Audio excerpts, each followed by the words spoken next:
Bonjour à tous, je suis Caroline Duché, je suis directrice du campus La Manu à Amiens et donc on se retrouve ce soir pour vous parler du e-commerce et du e-business et vous présenter notamment le master e-business e-commerce qu'on met en place à la rentrée prochaine au sein de notre campus. Alors, je suis pas toute seule pour cette présentation, hein, je suis accompagnée, je vous laisse vous présenter mes camarades. Vas-y Magali. L'honneur. Alors, moi, c'est Magali, donc je suis formatrice à la Manu et donc responsable en charge de ce futur master e-commerce et e-business. Justine Doué, je suis chargée de mission et développement à la Manu à Amiens. Et donc voilà. Et moi-même, donc du coup, Guilbault Kevin, je suis président de l'agence GLX, une agence de marketing digital spécialisée e-commerce. Voilà, merci pour votre présentation. Donc, vous l'aurez compris, hein, une partie de l'équipe pédagogique qui est présente avec moi sur ce webinaire. Et on a la chance d'avoir Kevin Guilbault qui dirige une agence qui est spécialisée sur le e-commerce et le e-business et qui va pouvoir nous faire part de son expérience et surtout de son témoignage et venir nous éclairer sur ce qu'est ce secteur d'activité. Pour commencer, moi, je vais vous présenter alors rapidement la Manu et notre campus. Donc, on est spécialisé sur les métiers du web et du numérique. On est structuré autour de trois entités. On a eu un établissement d'enseignement supérieur privé et donc le master vient dans ce cadre-là, dans l'établissement supérieur privé. On a également un centre de formation professionnelle et on est aussi un CFA numérique, c'est-à-dire qu'on accueille des alternants au sein de nos campus. On a 4 implantations en France, donc sur les Hauts-de-France, le campus d'Amiens que je dirige, un campus également dans l'Oise à Compiègne, et on est également implanté en Normandie, au Havre et en région parisienne à Versailles. Sur l'ensemble de nos campus, on déploie globalement la même offre, et on est structuré en tout cas autour de ces 3 entités, avec des offres de services et en tout cas des offres de formation qui peuvent varier selon nos territoires. Je pense notamment au master où on vient plutôt implanter nos formations par rapport à des besoins de territoire et aux besoins des entreprises. Donc, il est possible que les masters qui sont déroulés à Amiens ne soient pas les mêmes que ceux qui sont déroulés au Havre ou à Compiègne, puisqu'on répond aux besoins des entreprises. Et que ça, c'est vraiment l'ADN de notre école de s'adapter aux besoins du territoire. Voilà, l'équipe, voilà. Vous présentez aussi, alors, pour faire vivre ces campus, hein, on est effectivement accompagné et surtout, on a une équipe pédagogique qui est dédiée. Là, c'est que l'équipe qui est dédiée à l'enseignement supérieur. On ne vous présente pas toute l'équipe, mais en tout cas, ceux qui ont à voir avec ce master. Donc, voilà, vous me retrouvez en photo et également Justine. Sur la partie enseignement sup, on a aussi des bachelors et notamment un bachelor au métier du numérique, donc un bac+3, où on a des enseignants que sont Nicolas qui est présenté ici et également Amadou qui interviennent plutôt sur la partie de développement web de notre bachelor. On a Laurie également qui est enseignante en web design, qui a un volet assez fort aussi de notre bachelor. Et puis Magali, qui s'est déjà présentée, que vous retrouvez aussi sur la slide, qui est en charge notamment de tous les programmes en alternance au sein de l'école, du master notamment, mais pas que. Elle gère aussi nos alternances à bac+3. Elle a développé de fortes compétences sur cet accompagnement d'alternants. Et elle vous expliquera pourquoi après. Alors, de quoi allons-nous parler sur ce webinaire du e-commerce? Qu'est-ce que c'est le e-business? C'est un chiffre d'affaires qui est assez conséquent en 2021 en France, de 129 milliards, et vous vous doutez bien que la crise sanitaire a été plus que bénéfique pour ce secteur, mais Kevin reviendra sûrement aussi sur cet aspect-là où le confinement a quand même boosté pas mal de choses. C'est beaucoup de transactions en ligne, comme vous le voyez, et un montant du panier moyen qui est à 60 euros. Voilà. Je suis désolée, il y a un petit décalage entre le moment où je parle et où les slides passent. Il y a un petit problème de synchro. Je m'en excuse. Bon, les chiffres clés du e-commerce, c'est aussi ce que je viens de vous dire, une nette augmentation et notamment 11% de sites e-commerce en plus en 2021, des cyberacheteurs comme on les appelle, qui achètent majoritairement sur leur ordinateur ou via le téléphone, qui reste vraiment une interface qui est très très utilisée.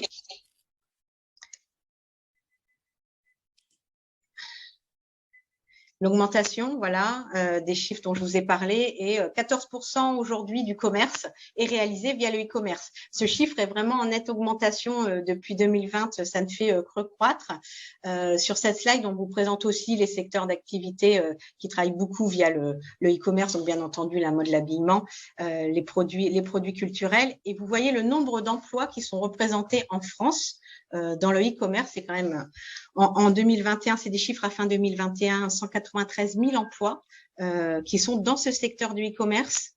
Il y a plein de métiers différents dans le e-commerce et on en parlera aussi avec Kevin. Qu'est-ce que c'est être chef de projet? Qu'est-ce que c'est aussi le e-commerce? Quels sont les différents métiers qui y gravitent? Et on parlera aussi avec Magali, le master qui est proposé dans notre école. Ce qui l'amène effectivement en voie d'insertion pro. Voilà, avec un bac+5 dans le e-commerce, qu'est-ce qu'on fait ensuite? On fait notamment le chef de projet. Kevin expliquera un peu quelles sont les missions d'un chef de projet. On voit bien aussi, je parlais des ventes qui sont réalisées sur mobile. Ça, c'est vraiment en pleine explosion. Ça veut dire qu'aussi sur le côté clairement techno, on est de plus en plus sur une interface sur téléphone pour acheter. Et ça a du coup aussi des impacts sur le métier de chef de projet. Il me semble que la slide suivante, effectivement, sur les leaders du e-commerce. Alors, sans grande surprise, hein, Amazon, bien entendu, qui est le leader des marketplaces, qui est suivi par ces discounts. Mais vous voyez que la part de marché, elle est incroyable, entre 52% du marché qui est tenu par Amazon et on arrive après à 22% par ces discounts. Et la Fnac qui se positionne quand même très, très bien et qui a pris beaucoup de points depuis aussi le confinement. Mais on voit que les pratiques voilà, de consommation et des consommateurs aussi bougent beaucoup, ce qui explique clairement cette explosion des chiffres. Alors, moi, je vous ai fait une présentation très générale avec quand même des chiffres, expliquer ce que c'est. On voit qu'il y a plein de chiffres et que c'est des chiffres avec beaucoup de zéros, beaucoup d'augmentation. Kevin, est-ce que vous pouvez déjà nous expliquer qui vous êtes et ce que c'est votre agence et qu'est-ce que ça veut dire d'être patron d'une agence qui est spécialisée dans le e-commerce et puis nous donner aussi votre définition à vous de ce secteur d'activité? Ouais, bien entendu. Alors du coup, Guilbault Kevin, comme je vous le disais tout à l'heure, pour le coup, je suis âgé de 29 ans.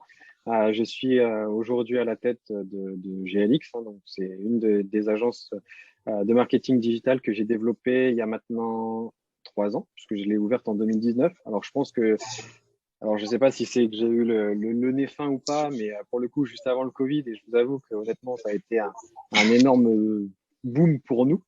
Puisque effectivement 2020 annonce du Covid et là les chiffres ont explosé pour toutes les personnes étant dans le milieu du digital et notamment sur l'e-commerce.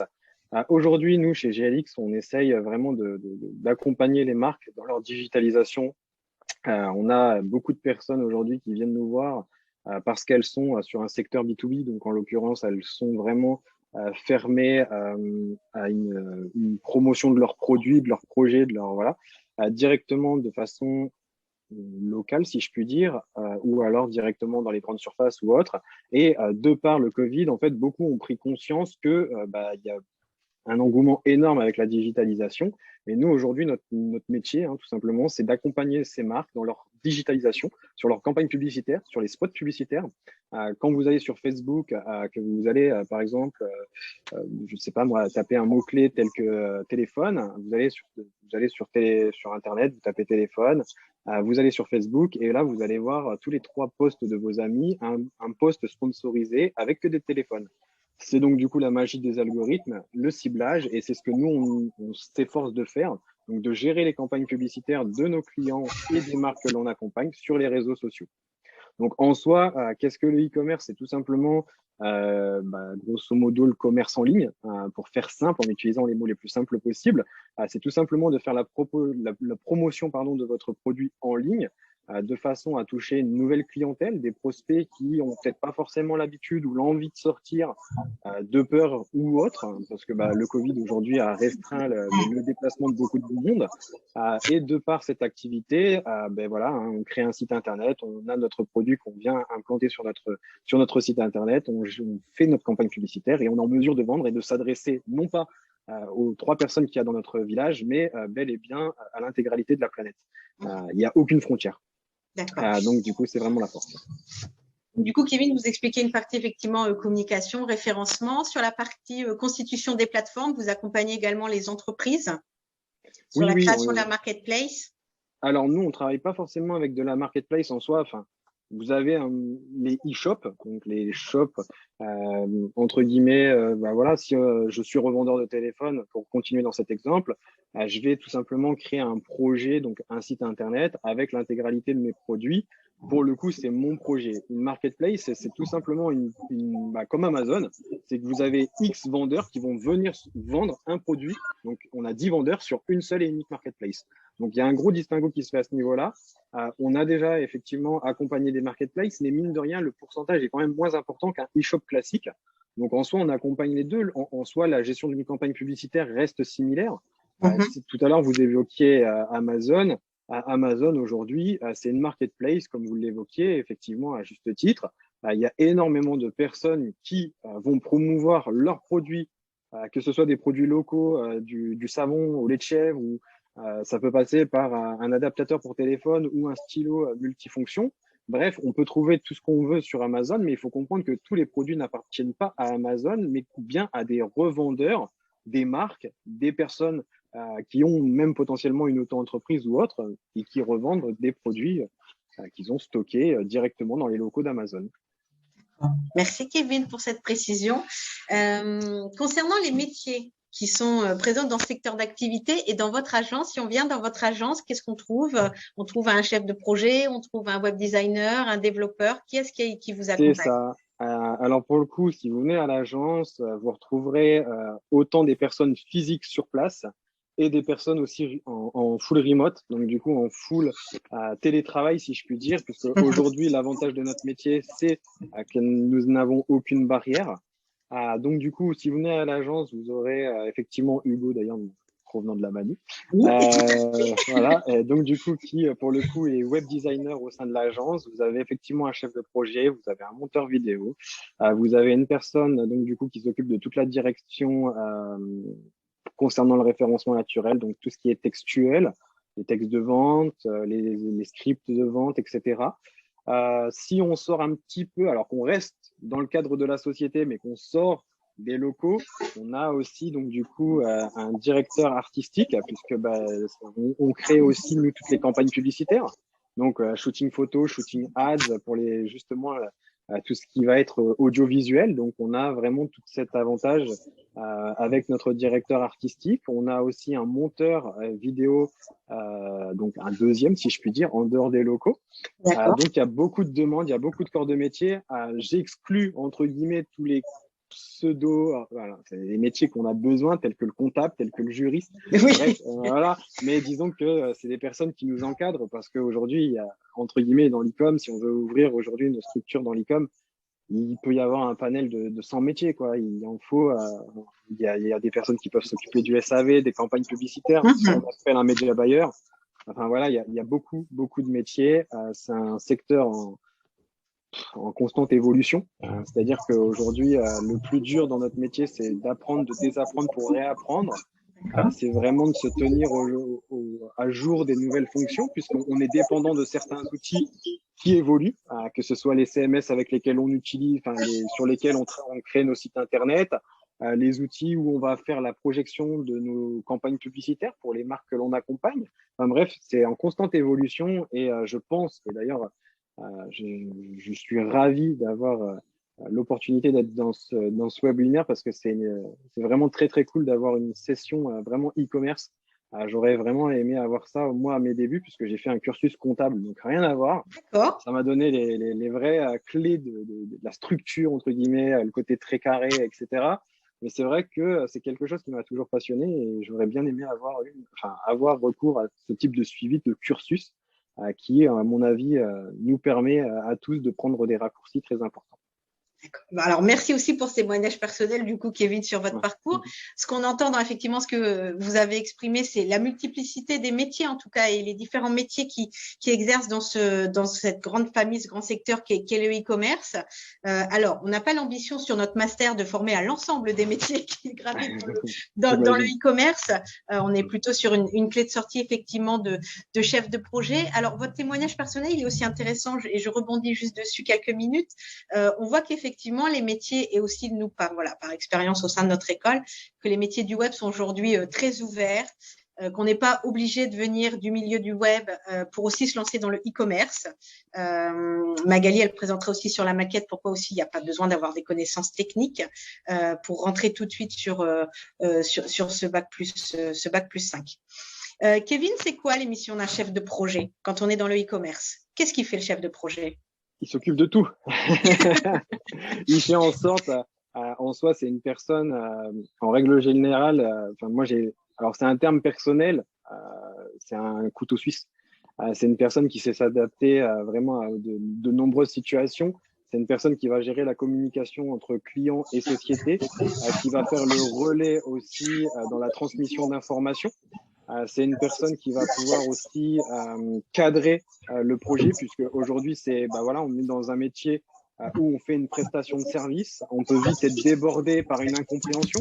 On est dans un métier nouveau, dans un métier qui donc du coup a des vertus nouvelles, des métiers qui ne sont pas forcément compris par tous, bien que beaucoup ont envie de se développer. Certains ne comprennent pas, et en règle générale, effectivement, le chef de projet, en tout cas, chez nous, a cette ambition de cadrer l'intégralité de la prestation de service, de faire en sorte que tout se passe pour le mieux, de pouvoir accompagner sur tout l'axe technique, puisque en l'occurrence, il y a vraiment un appui pour les équipes, en fonction de la compréhension et autres. Le but d'un chef de projet, c'est vraiment, comme son nom l'indique, de modérer l'intégralité de ce dernier, de faire en sorte que tout se passe bien, d'avoir réponse, entre guillemets, à toutes les questions. Et si réponse n'est pas trouvée, de se donner les moyens d'aller les chercher tout simplement. D'accord, ok. Donc, un rôle crucial dans la réussite du projet et en tout cas multicasquette quand on entend les différentes missions qui lui sont attribuées.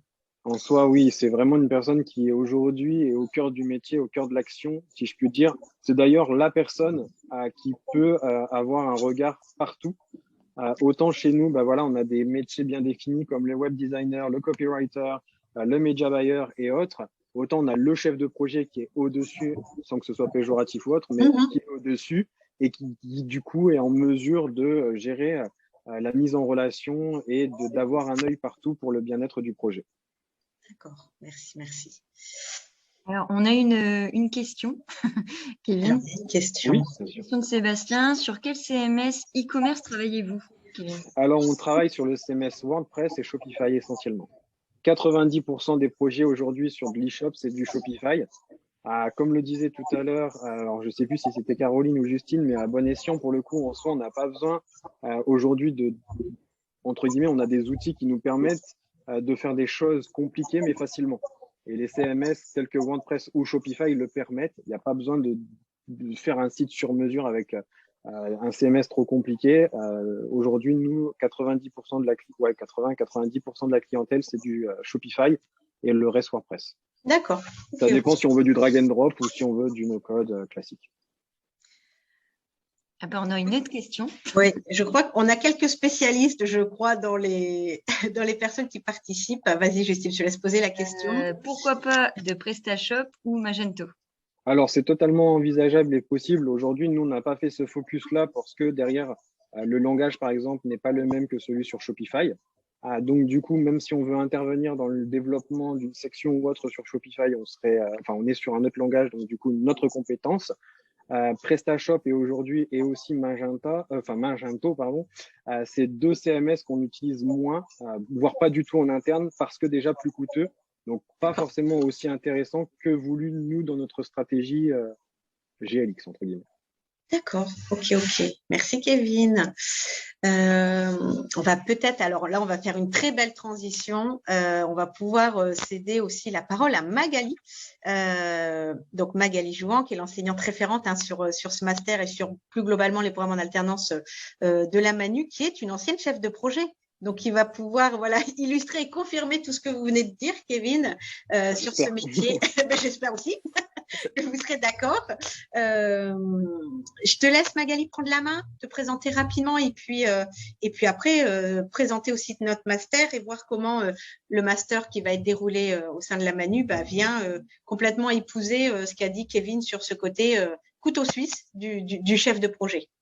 C'est ça. Donc, alors, Magali Jouan, comme je me suis présentée tout à l'heure. Donc, alors, moi, j'ai pas commencé tout de suite chef de projet. Donc, j'ai fait mes études. J'ai eu un master MIAGE en alternance. C'est pour ça que aujourd'hui, l'alternance, ça me parle. Donc, master MIAGE, c'est maîtrise informatique appliquée à la gestion des entreprises. Donc, pour être chef de projet. Malheureusement, j'ai pas commencé tout de suite chef de projet. J'ai préféré mettre, comment on dit l'expression, mettre les maths dans le cambouis avant. Donc, j'ai fait un peu donc j'étais web développeur dans un centre d'appel, dans une cellule d'informatique. En clair, je mettais des campagnes d'appel en place à travers le monde. Et puis, 6 ans plus tard, j'ai eu l'occasion d'intégrer donc une agence de communication, là où j'ai vraiment découvert le graphisme et le design et toutes ces sensibilités graphiques autour des métiers du web design, enfin du web. Et enfin, j'ai basculé en tant que chef de projet, donc d'un projet assez important qui est toujours d'ailleurs, qui est encore en cours de développement. Donc, c'était un projet pour les usagers, pour mettre en relation les coms de com, les mairies ou autres, avec les usagers. Donc voilà, donc ça m'a permis de me faire la main sur ce projet-là. Avant ça, j'avais géré un projet, je ne sais pas si vous avez entendu parler, donc c'était une plateforme qui s'appelait WikiPME. Et c'était une plateforme communautaire d'entrepreneurs. D'accord. Donc, voilà. Et récemment, donc, j'ai voulu me tourner vers plus l'enseignement et j'ai intégré donc la Manu. Et pour l'instant, enfin, j'en suis très contente. Merci Magali. Voilà. Magali, est-ce que tu peux nous faire un petit lien peut-être avec ton expérience terrain, de chef de projet et ce que tu fais aujourd'hui à la Manu avec les alternants? Quoi, c'est quelque chose aussi qui trouve tout son sens? Ah oui, j'allais venir justement. Donc, en ce qui concerne l'alternance, oui, donc l'alternance, pourquoi? Parce que ça a vraiment cette vision de l'entreprise. On est au sein de l'entreprise, mais à la fois, on continue à apprendre. On a la possibilité, du coup, de mettre ces compétences qu'on apprend au sein de la Manu, par exemple, au service de son entreprise. Et ça apporte vraiment cette vision de, voilà, j'apprends, mais je suis là aussi prêt et opérationnel dans le monde de l'emploi. Donc, c'est ce qui, selon moi, apporte quelque chose de très positif à une formation en alternance. Et en ce qui concerne donc la gestion de projet, pourquoi la gestion de projet? Alors, je ne vous cache pas que personnellement, j'ai toujours eu plaisir à contrôler un développement. Et du coup, à chapeauter, comme disait Kevin, c'est à chapeauter l'ensemble des facettes du projet, en plus avoir un certain contact avec le client, à faire des retours, à se retourner vers donc l'équipe de développement ou même le graphiste, et à centraliser l'ensemble pour mener à bien et à faire en sorte que le client soit le plus satisfait possible. Merci Magali. Je ne sais pas si tu me rejoins sur ce sujet. Ouais, c'est totalement ça. Je rejoins. La satisfaction client avant tout. C'est le nerf de la guerre. Voilà. De toute façon, un client content, c'est un client qui revient et qui parle de nous. Clairement. Bon. Voilà un point d'entente entre vous et qui effectivement l'essence et je sais pas l'essence même de la construction de tous vos outils et de tout ce qu'avez exprimé, c'est effectivement de répondre à un besoin client. Hein. C'est effectivement tout ce qui mène ces métiers du e-commerce. Je vois qu'il y a une question sur la temporalité de l'alternance chez nous. On va y venir tout de suite après là dans la slide qui suit. Magali, on te laisse présenter le master qui va donc se mettre en place à la rentrée chez nous. Alors, pourquoi Master E? J'y réponds tout de suite au cas où il y aurait cette question. Pourquoi on a un petit E, nous, sur notre Master et pas un Master? Faut savoir que le titre de Master, il est protégé par les universités en France. Et nous, on a une école d'enseignement supérieur privée. Donc, on déroule du Bac+5 sans difficulté, mais on ne peut pas utiliser le nom de Master. Donc, nous, on a le petit E et c'est un Master. Voilà. Je te laisse présenter l'alternance, Magali. C'est ça. Donc, alors, le master, comme le dit Caroline, donc c'est fait en 24 mois, donc avec une moyenne de nombre d'heures de 910 heures, donc c'est 450 heures, 450 heures la première année, puis la deuxième année. Ça donne donc un niveau bac+5. Aujourd'hui, donc, on est sur le passage de 2 titres. Un premier titre, diplôme issu de la Manu, donc vraiment pour devenir chef de projet e-commerce et e-business, et sur une certification délivrée par l'État, donc un diplôme d'État, où là on est vraiment dans du manager de projet. Voilà. Donc, je te laisse. Peut-être pour préciser, Magali, effectivement, donc la certification de ce bac+5, qui est un titre, comme tu l'as dit, RNCP, et donc un diplôme d'État. Le rythme de l'alternance, les 455 heures de formation qui sont réparties sur un an de manière très pratico-pratique, en fait, c'est une semaine d'alternance, donc chez nous au CFA, et 3 semaines en entreprise. On est sur ce rythme-là d'alternance parce que 3 semaines en entreprise, ça trouve tout son sens quand on est investi sur un projet et qu'on travaille dans une entreprise, parce que sur ce niveau de master, forcément, vous allez être très concrètement à l'œuvre, j'ai envie de dire, au sein des équipes projet. Donc, le 3 semaines, ça permet vraiment d'être impliqué et engagé dans le projet qu'on déroule au sein de l'entreprise d'accueil quand on est alternant. Sur les prérequis pour rentrer effectivement dans ce master, vu qu'on valide un titre d'État, hein, il faut effectivement déjà avoir un bac+3 qui est validé.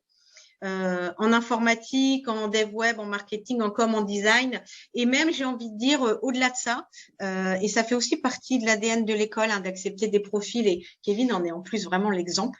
Il y a d'autres profils dans le web, et on peut venir aussi d'un autre bac+3 que ceux qui sont notés ici, et candidater chez nous sur ce master, parce que ça a été dit aussi précédemment, il n'y a pas besoin non plus d'être un grand technicien, il n'y a pas besoin de savoir coder en PHP ou de faire du NoSQL, voilà. Et Kevin fait non. Effectivement, pour pouvoir travailler dans l'e-commerce et s'y éclater, parce qu'il y a des outils qui sont très bien faits et très bien pensés. Et Magali va plutôt vous former à ces outils-là que de vous faire du code en dur, comme on peut le faire par contre dans notre école, hein, sur d'autres formations. Tu veux que je continue, Magali, ou tu veux parler des mises en situation, les projets fil rouge? Alors, je te laisse, je te laisse dérouler la slide. Justine, si tu peux revenir sur la slide précédente, ouais, s'il te plaît. Alors, les mises en situation professionnelle, la conduite en mode projet, c'est effectivement la pédagogie, hein, qui est déroulée au sein de notre école sur pas mal de nos formations, où on immerge, même quand vous êtes sur la semaine école, vous êtes en équipe projet. Ça veut dire que l'ensemble des alternants, on constitue de manière très aléatoire des équipes projet qui vont travailler sur chacune des 13 semaines sur un projet fil rouge. Alors, vous allez avoir des enseignements, bien entendu, théoriques et descendants, hein. Magali va aussi vous former à plein de choses. Mais on a aussi la mise en place d'un projet fil rouge sur ces 2 années qui va vous permettre de couvrir l'ensemble des compétences attendues pour passer votre titre professionnel à la fin du M2. Ce projet fil rouge, il permet de sécuriser qu'on a couvert toutes les compétences attendues, hein, par le titre, parce qu'il peut arriver que sur vos terrains d'alternance, toutes les compétences ne soient pas couvertes. Ça ne veut pas dire qu'on ne peut pas signer l'alternance, mais ça veut dire que le référentiel métier est tellement dense qu'il faudrait des entreprises qui collent complètement au référentiel, et c'est toujours très difficile à trouver. Donc nous, on met en place ce projet fil rouge qui permet de sécuriser et de vous présenter à la certification, où nous, on est sûr que toutes les compétences seront présentées auprès des professionnels. Il faut savoir qu'aussi dans notre école, alors Magali déroule une partie des enseignements du master. Elle est très douée, mais elle ne déroule pas tout. Il y a des intervenants spécifiques, bien entendu, sur certaines matières. Et elle vous le dira quand elle va vous présenter la maquette. Il y a des modules qui effectivement sont assurés soit par des professionnels, soit par des enseignants vacataires. Je pense à l'anglais notamment. L'anglais des affaires, c'est un enseignant vacataire qui vient de délivrer ce module. Voilà. Je te laisse rentrer sur la maquette, Magali. Tout à fait.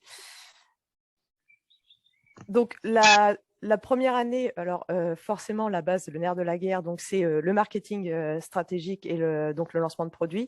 Il va se composer en 3 sous-modules. Les bases du marketing, donc vous allez revoir, pour ceux qui pourraient par exemple sortir d'une école de commerce, revoir les bases du marketing. Donc c'est réaliser une étude de marché, cibler vos clients, cerner avec précision les attentes des clients, etc. Et puis après, on ira voir plus donc, le business plan, le contexte, les cibles, la stratégie, donc avec un plan d'évolution, un retour sur investissement, quelque chose d'un peu plus technique dans le marketing. Et enfin, on se concentrera sur le startup funding. Je ne sais pas si vous avez entendu parler. Donc, c'est le fait de se générer une sorte de capital de démarrage, surtout dans le cadre d'une startup, avec, par exemple, l'épargne, le crédit, ou même aller faire un emprunt à la banque, ou faire une levée de fonds auprès d'un investisseur potentiel. Donc voilà. Donc ça serait la première brique de notre master. Alors, bien entendu, vous allez forcément retrouver du management de projet et beaucoup de management de projet, puisqu'on est là aussi pour vous former en tant que chef de projet. D'accord ? Donc, comment établir un cahier des charges ? Déjà, premièrement, comment savoir lire un cahier des charges, parce qu'il y a quand même beaucoup de choses. C'est le contrat qui vous relie avec le client. Donc, comment établir un appel des charges, un cahier des charges, pardon, et puis voir avec le client ce dont il a vraiment besoin, ses exigences. Voilà, donc alors un cahier des charges technique ou même fonctionnel. Donc ça va dépendre du besoin du client, où vous allez pouvoir définir les services, les processus, les prestations intellectuelles ou même ou de produits, de logiciels. Puis après, vous allez voir donc savoir déchiffrer un appel d'offres, le rédiger. Donc, avec une création de lot, définition des différents critères de choix, des choix de réception d'analyse et des affaires et évaluation. D'accord ?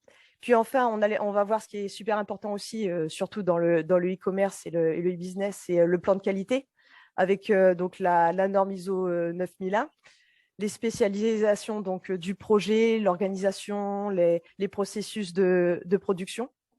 Et enfin, on va voir le bilan de projet avec l'identification du projet, l'analyse des écarts, le retour sur l'analyse avec les risques, les impacts des imprévus, les leçons apprises, etc. Et bien entendu, vous allez voir, parce que alors même s'il ne faut pas être très technique pour être chef de projet, il faut quand même s'adresser à des personnes qui le sont un peu plus. Donc, vous allez quand même découvrir les différents outils de PAO. Il faudra quand même avoir une certaine maîtrise d'Adobe XD, surtout dans tout ce qui est web designer, Illustrator, Photoshop, InDesign, Premiere Pro et After Effects. Comme ça, si vous vous adressez au monteur vidéo, vous savez ce que vous pouvez lui demander et en termes d'estimation de temps, vous savez vraiment comment établir par exemple, votre diagramme de Gantt, vous savez comment établir le temps en fonction d'une vidéo à intégrer dans un site. De la même manière, on va voir un petit peu de création d'interface web. Alors là, comme le disait Kevin, interface web, on va quand même survoler la notion de développement avec le HTML, CSS et JavaScript pour voir toute la partie donc front. Par contre, effectivement, tous les développements beaucoup plus techniques comme le back avec le PHP, le NoSQL, etc., ça sera pas forcément nécessaire. Et on va surtout se concentrer sur tout ce qui est intégration no-code. Donc, comme le disait Kevin, donc avec du WordPress et WooCommerce et surtout du Shopify. Est-ce que tu peux nous expliquer ce que c'est la partie front d'un site, s'il te plaît, Magali? Parce que peut-être que tout le monde ne le sait pas. Tu dis on fait la partie front. Oui, alors, excusez-moi pour le… après, venez à la formation et je me ferai un grand plaisir de vous l'expliquer. Oui, la partie front, quand je parle partie front, c'est la partie visuelle. C'est quand un internaute arrive sur le site internet d'achat, par exemple, c'est vraiment tout ce qui est visuel. Toute la partie dynamique et administrable, ça, c'est toute la partie back qui va être quand même beaucoup plus technique et qui sera dédiée aux développeurs purs. Donc voilà.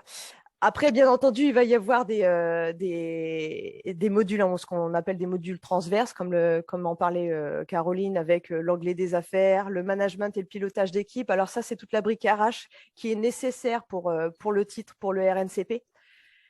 Et enfin, on fera des petits modules comme le RGPD qui aujourd'hui est indispensable dans le e-commerce.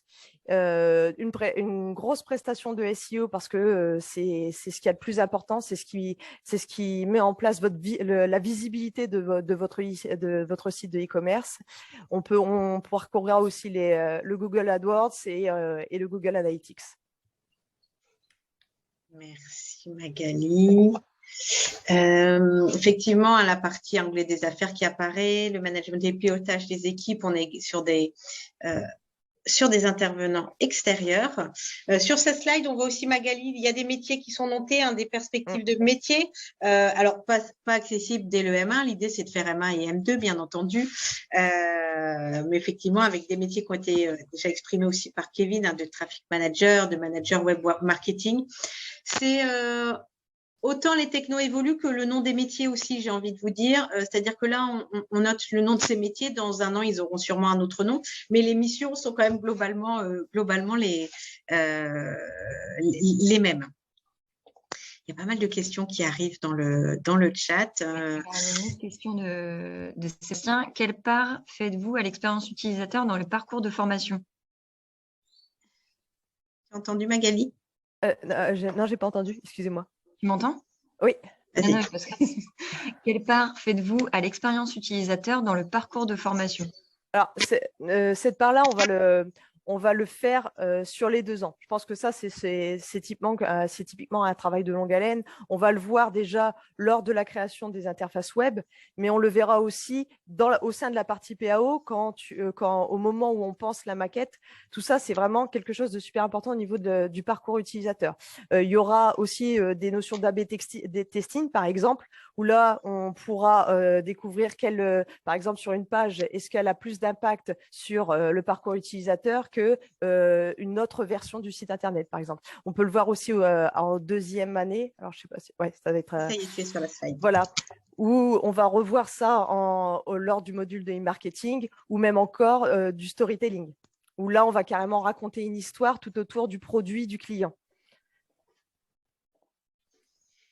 Du coup, Magali, tu peux nous présenter le M2 puisqu'on est arrivé sur la slide et que merci pour cette question qui a fait une belle transition du coup sur la seconde année et je crois que monsieur voulait parler un petit peu de UX design qui effectivement sera un peu en filigrane sur les 2 années.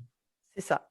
Alors, bien entendu, en 2e année, forcément, on va refaire du marketing, de stratégie et du lancement de produits. Donc, cette fois-ci, là, on va se concentrer peut-être plus sur la partie e-marketing. Donc, site internet, donc, comme je l'ai évoqué tout à l'heure, donc de l'A/B testing, du emailing, forcément, le emailing, c'est super important dans le e-commerce, des études en ligne, des sondages également. Après, on fera du storytelling ou brand content, comme vous le souhaitez. Donc, le storytelling, c'est quoi? C'est le fait, donc, comme j'expliquais, de raconter une histoire autour du client, de faire une sorte de… Bon, c'est pour la transition, de faire de l'inbound marketing. Donc, Kevin l'avait évoqué tout à l'heure. C'est-à-dire que ce n'est pas faire l'inverse du outbound marketing, c'est-à-dire distribuer simplement des flyers ou être en démarchage téléphonique. C'est plutôt l'inverse. C'est vraiment attirer les nouveaux visiteurs, convertir les visiteurs en potentiels acheteurs et de faire en sorte qu'eux soient intéressés. Et si je reprends l'exemple de Kevin, c'est pousser la publicité au moment où il en a besoin. Donc, faire vraiment du ciblage. Et bien entendu, comme on est toujours dans le cadre d'un diplôme de gestion de projet, il y aura encore du management de projet, mais avec d'autres notions à découvrir, comme le diagramme de Gantt. Donc, le diagramme de Gantt, c'est une sorte de représentation graphique sur l'état d'avancement du projet, chose dont les clients nous réclament de plus en plus parce qu'ils ont besoin de se sentir investis au sein du projet. On verra aussi les plans de ressources. Donc, les disponibilités des différentes ressources, les calendriers qu'il faut suivre lors de l'activité, combien de ressources faut-il au moment du lancement d'un projet, le budget prévisionnel, forcément, qui dit ressources dit budget. Donc, fixer un budget, dresser la liste des ressources nécessaires, estimer un montant, mettre de côté un fonds pour les imprévus ou même établir un budget en fonction d'un projet bien précis. On verra également la notion de rapport de gestion. Donc, le rapport de gestion, donc le début du projet, la fin du projet. Donc, c'est vraiment une espèce de récapitulatif pour communiquer constamment au client. Bon, bah voilà, où est-ce qu'il en est mon projet, est-ce qu'il a avancé, ou en fait, comme une sorte de gestion de projet dans la méthode agile où on suit le projet au fil de l'eau et on communique au client constamment. avec les analyses de risque, forcément. On évite les dérives des objectifs, les faiblesses de performance, les ressources insuffisantes, etc. Donc, on verra tous ces risques qu'on prend lors d'un projet afin de les éviter au plus possible, quoi. Et enfin, il y a là aussi, toujours dans le cadre du titre professionnel, c'est la communication interne avec l'analyse des parties prenantes, le plan d'action ou même un plan de communication interne qu'il faudra bâtir tout au long du projet. Et toute cette gestion de projet, vous la travaillerez tout au long de votre fil rouge pendant ces 2 années. Alors, c'est vrai qu'il faut que c'est bien que tu précises, Magali, qu'il y a des modules qui sont, et notamment des enseignements qui sont attendus, qui sont, attendez, je suis juste perturbée par des questions qui arrivent en même temps que je parle, qui sont effectivement vues sur les 2 années de master. Ça ne veut pas dire qu'on a à chaque fois des présentations. Il y a des choses qui sont vues à travers des exercices que tu proposes, à travers les situations que j'ai évoquées, et ce fameux projet fil rouge qui va permettre de dérouler toute cette partie de gestion de projet. On sent bien quand tu présentes la maquette qu'on est sur clairement un job de chef de projet avec tous ces tenants et aboutissants, et un côté plus technique qu'on retrouve sur les modules de marketing, comme tu as pu l'évoquer. Alors, je crois qu'il y a des questions qui arrivent. Quel est le niveau d'anglais requis? Magali, faut-il être bilingue? Kevin, faut-il être bilingue pour être chef de projet? Bon, dans le jargon, oui. Oui, dans le jargon, c'est exactement. Alors, qu'est-ce que vous appelez le jargon, c'est-à-dire? Un anglais technique. Ouais. D'accord. Alors, enfin, je vais juste essayer avec toi, Justine, de reprendre le fil des questions parce que là, il y en a plein dans le chat. On a une autre question. Pour pouvoir candidater, est-ce qu'il faut déjà avoir identifié son entreprise d'accueil? Alors, on peut, non, on peut, et justement, ça va être ta partie, Justine, sur justement comment on candidate pour venir sur ce master. On vous encourage vivement à déjà vous manifester et candidater. Il faut savoir que nous, on a aussi des offres qui arrivent sur l'alternance. Sur ce master, on a déjà quelques entreprises qui se sont rapprochées de nous pour proposer des offres. Donc, il faut surtout déjà se manifester auprès de l'école et dire que vous êtes candidat sur ce master. Et Justine, elle va expliquer le process de candidature. Mais on peut bien entendu candidater sans avoir déjà son entreprise, puisque la rentrée a lieu en octobre et que ça vous laisse encore du temps, bien entendu, pour trouver votre entreprise. Oui, tout à fait. Là, on a déjà quelques candidats qui sont admis, qui n'avaient pas encore trouvé l'entreprise, mais du coup, voilà, on espère qu'ils trouveront pour après. Donc, diplôme requis, comme on disait, un bac+3, ça c'est certain, pour pouvoir après continuer. Tout passe vraiment sur notre site internet, donc sur le site La Manu, je pense que vous connaissez peut-être déjà tous. Et puis, donc, vous allez donc dans études supérieures, vous remplissez un formulaire et donc, on évalue un dossier de candidature. On reçoit le dossier de candidature. On vous propose un entretien de motivation, donc avec nous, les chargés de mission, donc de tous les campus. Et ensuite, il y a un petit test technique à passer. Un petit test technique et puis après, généralement, vous savez très rapidement si vous êtes admis en master. Alors, le test technique pour ce master e-commerce e-business, il n'est pas un exercice de code où on ne va pas chercher une technicité, c'est plutôt un quiz, en tout cas de culture numérique. Mais il n'y aura pas de tests ou de projets à réaliser pour rentrer sur ce master, ce qui n'est pas le cas de tous les masters qui sont proposés par la Manu. Selon la spécificité, il y a un test technique ou pas. Alors là, on a dit beaucoup de choses. On a parlé du secteur d'activité. On a présenté la maquette de manière assez détaillée. Le process de candidature. Est-ce qu'il y aurait encore des questions? N'hésitez pas. Vous pouvez aussi allumer vos micros pour nous poser les questions en direct. Magali, Kevin, est-ce que vous voulez rajouter quelque chose sur cette présentation? Moi, de mon côté, je pense qu'on a fait plutôt le tour. Alors après, c'est de déblayer, c'est pas de rentrer dans le vif du sujet, je pense. Mais pour moi, tout est très clair. Après, il y a beaucoup à faire dans l'e-com, c'est très porteur. Donc, bienvenue à tous. Merci. Tout à fait, voilà. rejoignez-nous.